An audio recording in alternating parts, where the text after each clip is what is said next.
questions on what you hear.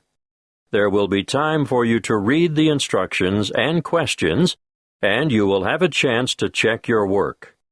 All the recordings will be played once only. The test is in 4 sections. At the end of the test, you will be given 10 minutes to transfer your answers to an answer sheet. Now, turn to Section 1. Section 1. You will hear a conversation between a tax office employee and a woman who wants to apply for a tax number. First, you have some time to look at questions 1 to 4.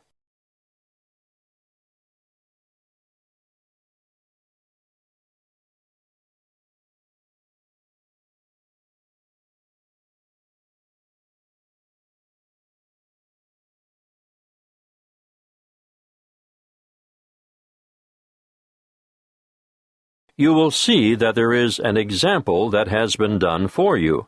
On this occasion, only the conversation relating to this will be played first. Good morning, tax office. How can I help you? I'd like to apply for a tax file number. Are you a citizen? No, but I'm told I still need a number. So what is your residency status? Are you a permanent migrant? Or perhaps a temporary visitor? Oh, I'm a permanent migrant. The applicant is a permanent migrant, so the letter C has been circled. Now we shall begin. You should answer the questions as you listen, because you will not hear the recording a second time. Listen carefully and answer questions 1 to 4. Good morning, tax office. How can I help you? I'd like to apply for a tax file number. Are you a citizen? No, but I'm told I still need a number. So what is your residency status? Are you a permanent migrant? Or perhaps a temporary visitor? Oh, I'm a permanent migrant. And you need a TFN? A what?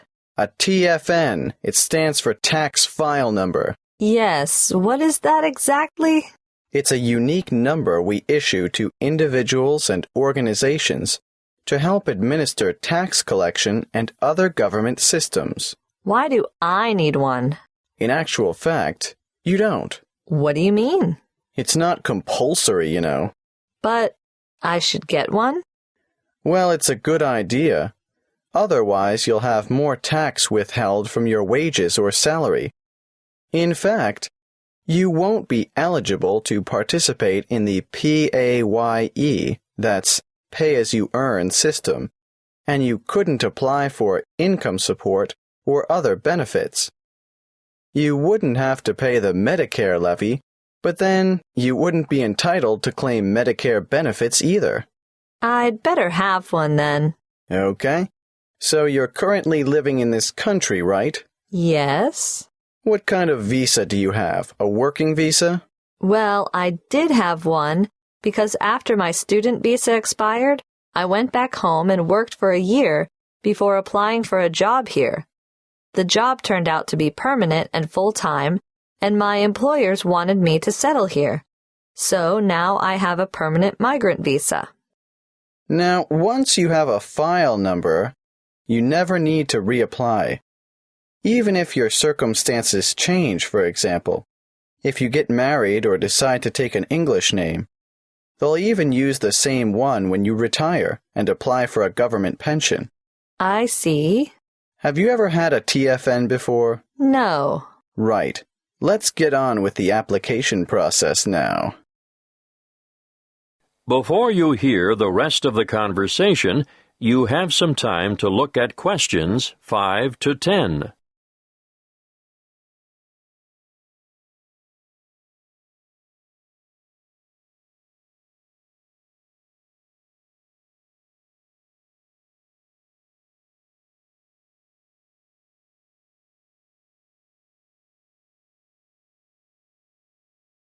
Now listen and answer questions 5 to 10. What is your passport or travel document number? Oh, just a moment. I have it here.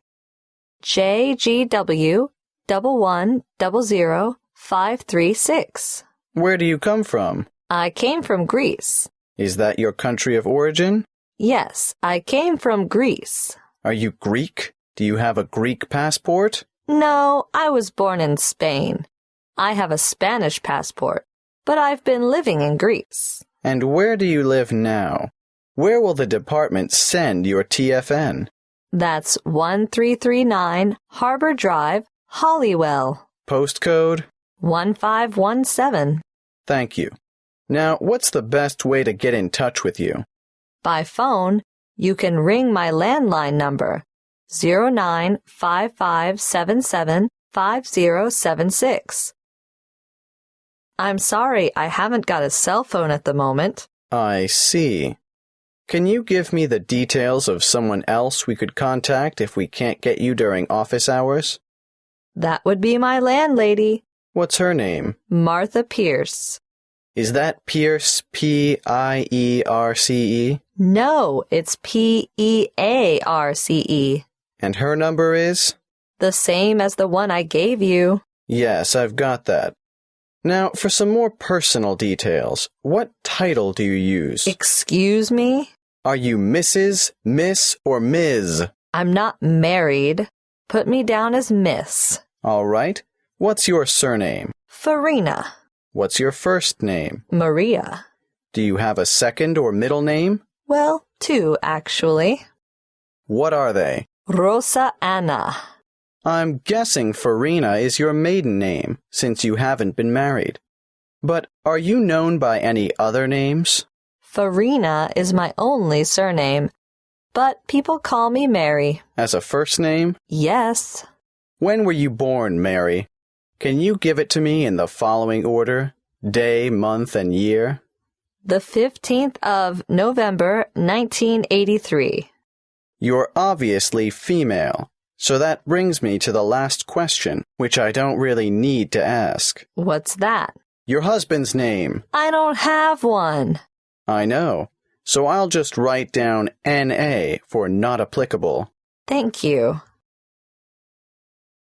That is the end of Section 1. You now have half a minute to check your answers.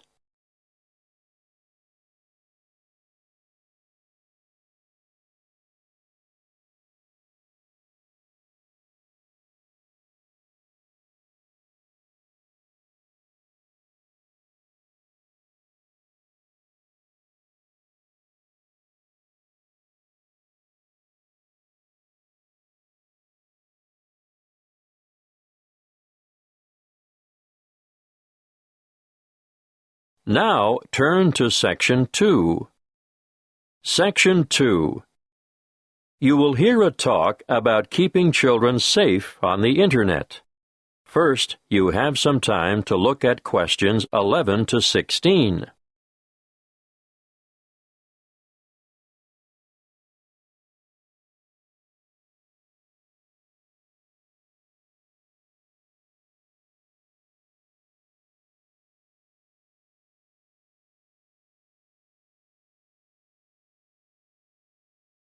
Listen carefully and answer questions 11 to 16. Thank you for coming. It's good to see so many of you interested in keeping your children safe on the Internet. What's in store? Well, firstly, I'm going to talk in general about some common sense ideas and rules for young ones using the computer. Then, I'll give you some information on free educational websites. Finally, we'll finish with question time. I'm sure most of you think that the Internet can be a frightening place in which to let your children roam loose. But let me remind you that it can also be a fountain of knowledge and education. The trick is to avoid the former and utilize the latter. There are programs available both in your local electronics supply shop and free to download that will keep your child safe to a certain degree on the World Wide Web. A popular one is Online Family Norris, which bars things like military and social websites. I wouldn't advise you to rely solely on a program to protect your family, though. As good as it is, you cannot abdicate your responsibility as a parent. I'm sure you all know that, or you wouldn't be here. When all is said and done, the best way to keep children safe is to educate them and keep an eye on them. For this reason, you should make sure the computer which your child uses is kept in a communal space, where you can look over their shoulder from time to time. It is paramount that you teach them never to divulge their proper or full name, and to never provide personal information, such as where they live or what their phone number is. Tell them that online friends must remain just that, online, unless they are supervised. It is difficult, I know, to teach children about the dangers of the world when they are so naive, so trusting and innocent.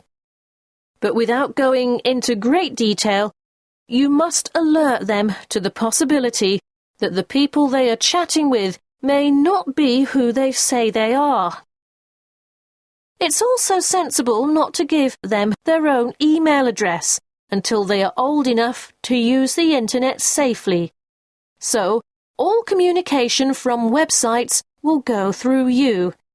When they are old enough to use social sites like Facebook and MySpace, teenagers need to know that whatever postings they put on the web will remain accessible forever.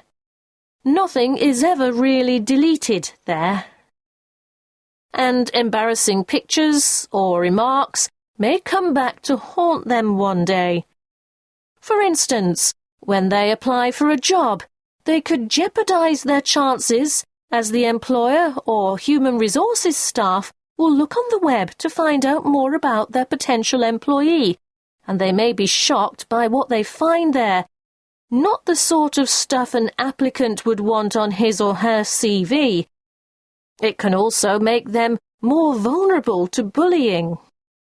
Unfortunately, bullying on social sites is another thing to look out for, and I have to tell you, it's on the increase. It's a very difficult issue to deal with, but something that is more easily detected if the computer is kept in a family space. If we can put these negative issues aside, let's not forget that the internet is also a wonderful place for children of all ages.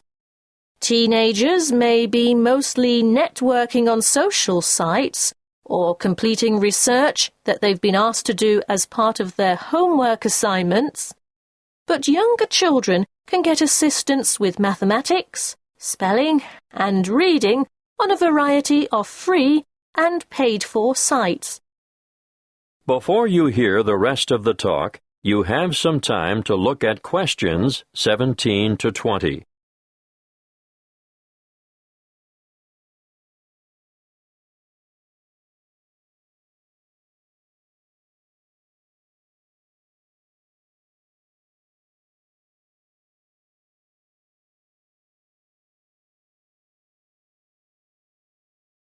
Now listen and answer questions 17 to 20. A good way for children to learn and have fun at the same time is the website mathtutor.com. They can practice mathematics on this site, no matter what their level, while they compete against other children from all over the world. And here's a fun way for primary school children to learn the spelling words for the week. It can be such a chore for some children. They just type them in and play games to learn them. What's that? The website? Oh, sorry. Yes, you'll need to go to spellcity.com for that. The one I'm going to tell you about now is one of the most practical sites that's popular with people of all ages. Children, or parents for that matter, can learn to touch type as they sing along with songs, and there's a variety of funny characters to help you enjoy yourself as you learn. In this day and age, typing is essential. Everyone should be able to type fast and accurately. So, go to beeb.co/typing and try it out. Don't just leave it up to the kids. Here's a site that parents can use to download worksheets to extend their children by giving them further practice. It's called coolresources.com, and I can really recommend it, particularly for middle school students. Now, are there any questions? That is the end of Section 2. You now have half a minute to check your answers.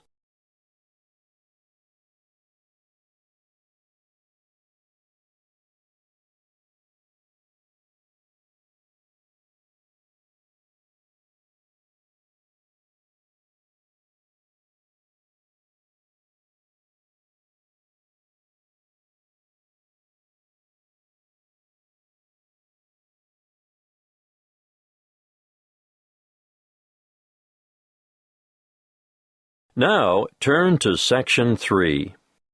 Section 3. You will hear a conversation between two students in the Education Department who are discussing their first assignment. First, you have some time to look at questions 21 to 28.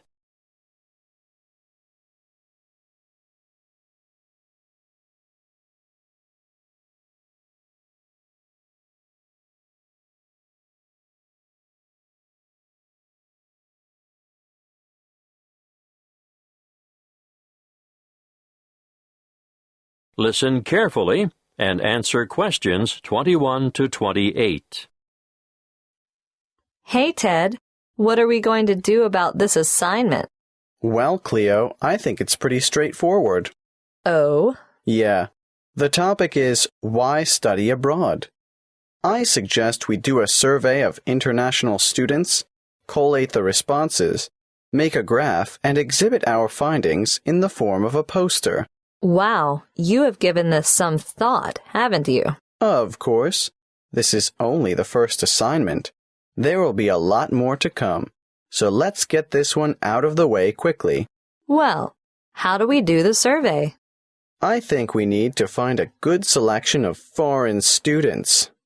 So, how about we go over to the English language school at lunchtime and talk to some of the students there? That's not a bad idea.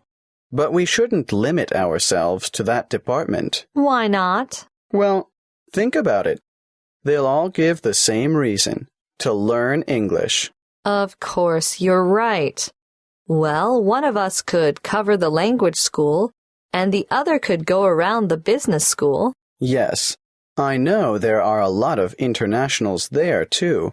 But I think a random sample from foreign students on campus might give us a better range of answers. What are we going to ask them? Why are you studying abroad? An open question like that could mean we get hundreds of different responses.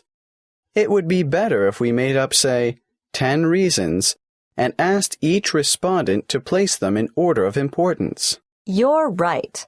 That would certainly make collation easier. Any ideas about what these 10 reasons might be? Sure.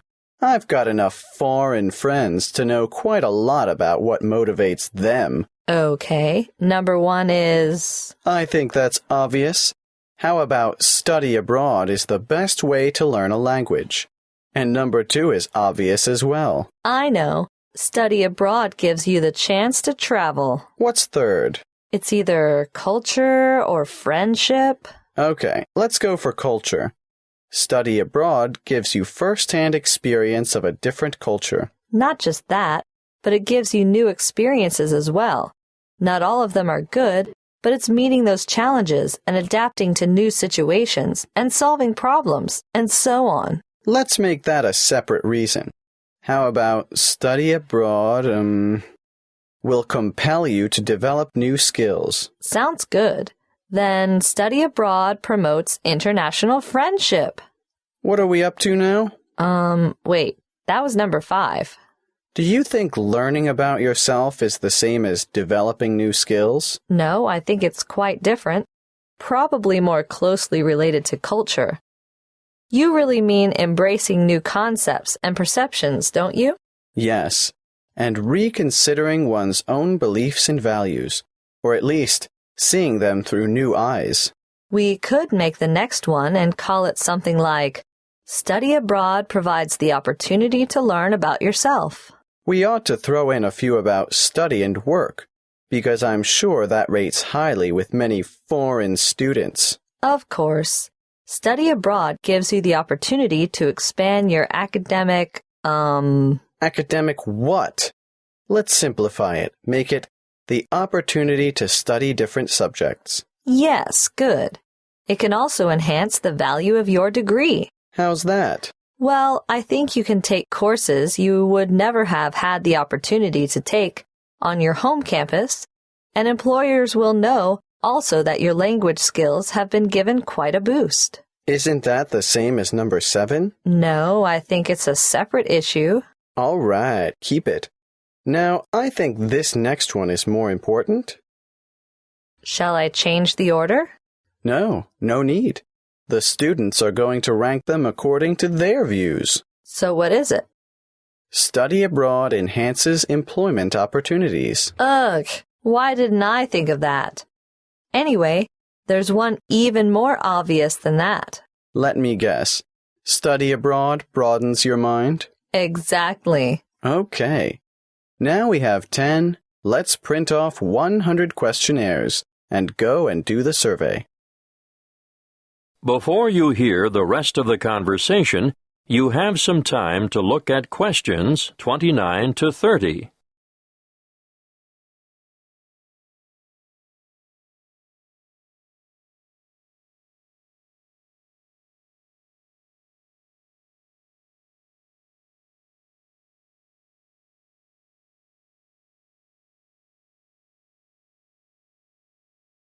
Now listen and answer questions 29 to 30. Did you hear about the National Geographic survey of American students between the ages of 18 and 24? Yes. It sounds as if they could benefit from study abroad. Did you know that only 1% of U.S. students currently study abroad? Anyway, back to that National Geographic survey. It was carried out internationally, and it was Sweden that came out on top. It's really amazing, isn't it? When given a map of the world, only 13% of American students were able to find Iraq, and the same for Iran. I know, and not surprisingly, I suppose, Afghanistan didn't fare much better. 83% couldn't locate it on the map. There must be something about that region. 76% couldn't identify Saudi Arabia either. But Asia didn't come off much better. Over half the students couldn't find Japan on the map. But do you know what's really incredible? Yes, I do. 11% of them couldn't even find their own country. It's no wonder the USA scored near the bottom, only 2 points above Mexico, which was ranked last. That is the end of Section 3. You now have half a minute to check your answers.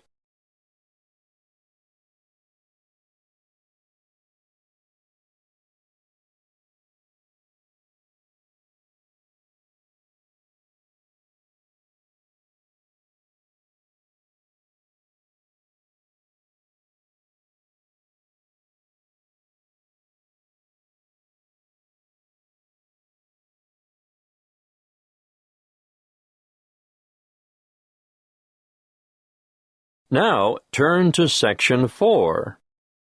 Section 4.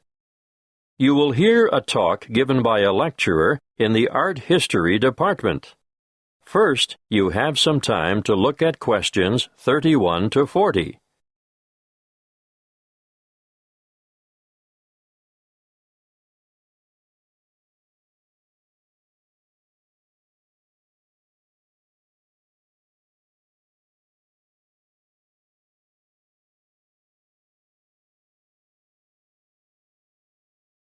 Listen carefully and answer questions 31 to 40.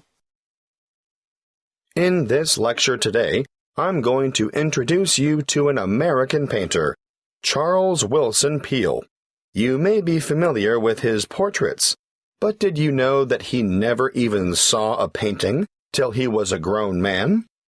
He was born in Maryland in 1741. His father died when he was 9, and the family struggled financially for the next few years, and Charles became a saddle maker's apprentice. One day, he went to Norfolk for supplies, and there he saw paintings for the first time. He thought they were so bad that he felt sure he could do better, so he decided to make painting his career. In 1766, he went to London to study painting with Benjamin West. Whilst there, he painted this portrait in 1768. See Slide 1, Pitt as a Roman senator. Notice how elaborately symbolical this portrait is. The symbolism arises, of course, from Pitt's famous speech to the British Parliament, where he draws an analogy between the ancient Roman Senate's view of a barbaric Britain and the prevailing European view of the time of a barbaric African continent fueling the slavery trade. Perhaps you didn't know that the Romans used Britons as slaves. But I digress. Back to Peale. He returned to America and in 1772 painted the first ever portrait of George Washington. See Slide 2. In 1773, he painted a group portrait of himself, his wife, mother, brothers, sister, his old nurse, and an unidentified baby. Just look at the slide. This painting is simply called the Peale family. And you can almost feel the exuberance of the family and their warmth towards one another. He enjoyed great success as a portraitist prior to the Revolution, and served with distinction in the Revolution. During this time, he became friends with George Washington, Benjamin Franklin, and Thomas Jefferson. After the war, he continued to paint, and, when his wife died in the 1790s, as a result of her 11th pregnancy, he remarried. He had 17 children in all, naming the sons after famous painters or scientists. Although perhaps best known for his portraits of famous people, Peale liked novelty.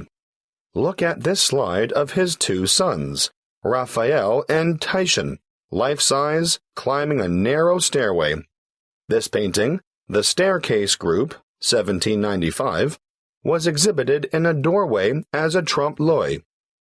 And it is said that it did, in fact, fool the eye of George Washington. Even as far back as 1772, we can see his desire for difference in Rachel weeping. It's a rather macabre portrait of his first wife crying over the death of one of their children, their daughter Margaret. I'd like to show you one more slide to demonstrate his innovative approach. This is a portrait of his brother, James, sitting at his desk at night, with only his face illuminated by a lamp. This was painted much later than the others, in 1822. You know, Peale believed anyone could learn to paint, and he taught painting to his brothers, sisters, sons, daughters, nephews, nieces, and other relatives. 4 of his sons, Titian, Rubens, Rembrandt, and Raphael, became painters, as did his brother James. Before I finish, I'd like to tell you a bit more about Peale. He was active in politics for several years, and throughout his life, he maintained a lively interest in many branches of science. He was also an inventor who gained patents for a fireplace, porcelain false teeth, and a new kind of wooden bridge. He collaborated with Thomas Jefferson on what was known as the polygraph, a kind of portable writing desk.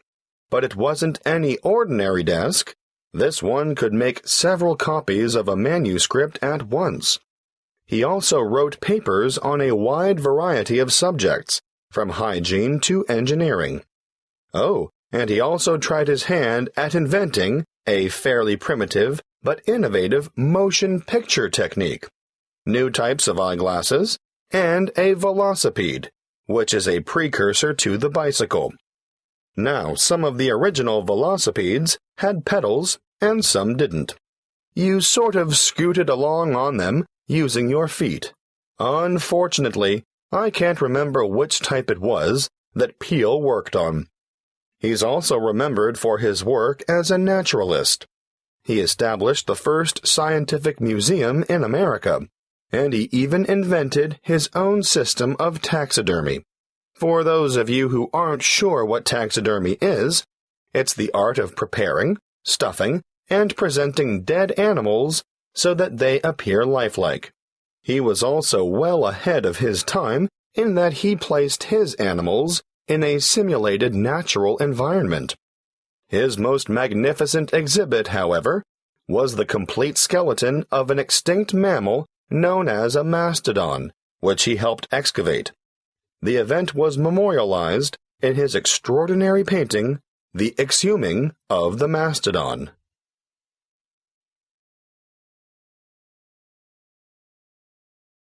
That is the end of Section 4. You now have half a minute to check your answers.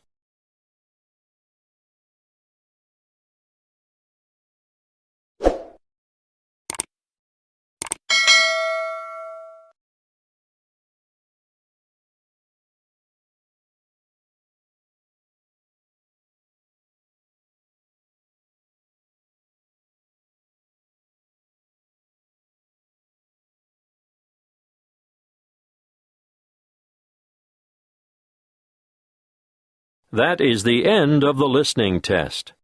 You now have 10 minutes to transfer your answers to the listening answer sheet.